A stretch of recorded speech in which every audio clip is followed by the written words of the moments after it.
ఇదే కదా నీ కథ, ముగింపులేనిదై సదా సాగదా. ఇదే కదా నీ కథ, ముగింపులేనిదై సదా సాగదా.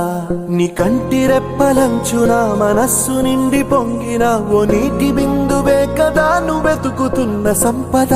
ఒక్కొక్క జ్ఞాపకానికి 100 ఏళ్ల ఆయువుందిగా, ఇంకెన్ని ముందు వేచనో అవన్నీ వెతుకుతూ పదా.